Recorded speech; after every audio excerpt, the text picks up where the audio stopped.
Αυτό το ραπ δεν έχει μέσα χάος, μα όταν το χώνω τους γάμα το σπίτι. Φώτια να βάλουμε μες στην Αθήνα, από κάτω τη στείνω ειρητό δυναμίτη. Θα σώσω τους φίλους στην οικογένεια, σε κανέναν άλλο δεν κάνω χατήρι. Και θα βάλω φωτιά μες στο φυτίλι, για να κάνουν όλοι ψεύτες κιτσίρι.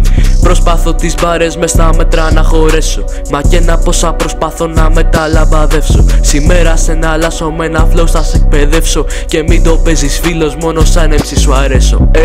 Συνάψει στο κεφάλι μου όταν είμαι έξω μαζί με τη φάρα μου. Ξέρουν τι λέω με στη γαθεμπάρα μου. Δεν έχω κάνει ποτέ snooze γιατί μου λες πως φαίνεται στα μάτια μου, Ραπάνω να ζήσω το έργο μου, μα για την ώρα ζω δικό μου serial. Βάρεσα πόσο αλλά τα πειρά μου δεν ήτανε μια φορά φίλια. Wonder Kids τώρα ψανά μου no one, Wonder Kids σαν Killian. Έρχομαι από το περιθώριο μαλάκα, στοχεύω τα εκατομμύρια. Wonder Kids σαν Killian, Wonder Kids σαν Killian. Δίπλα μου είναι οι πιο τερματισμένοι τύποι. Τα raps είναι λιθίμα, τα raps σας είναι ρήπη. Από το δωμάτιο πως είναι να βγουνε ήχοι. Γράφω ράση τεχνικά και χώνω σαν να έχω πετύχει.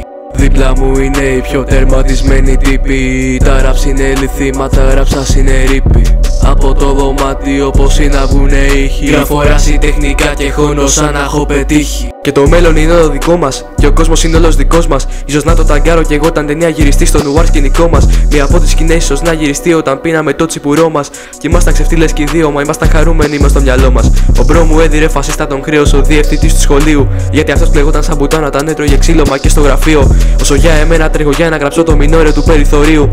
Κι ίσως να βγει κλασικό, αλλά έχουμε ακόμα σε αυτό το σημείο. Γράφω ραπ το 24, το ζω κάθε στιγμή. Ντυνόμαστε γαμάτα και χωρίς λεφτά για drip. Το ομόλογο γουστάρω που χώνω ίδια εποχή. Που παίζει ο Μωράτ στα ηχεία και στην TV ο Καπίπ. Δίπλα μου είναι οι πιο τερματισμένοι τύποι. Τα raps είναι λιθίμα, τα raps σας είναι ρήπη. Από το δωμάτιο πως είναι να βγουνε ήχοι. Γράφω ράση τεχνικά και χώνω σαν να έχω πετύχει. Παίξ μου.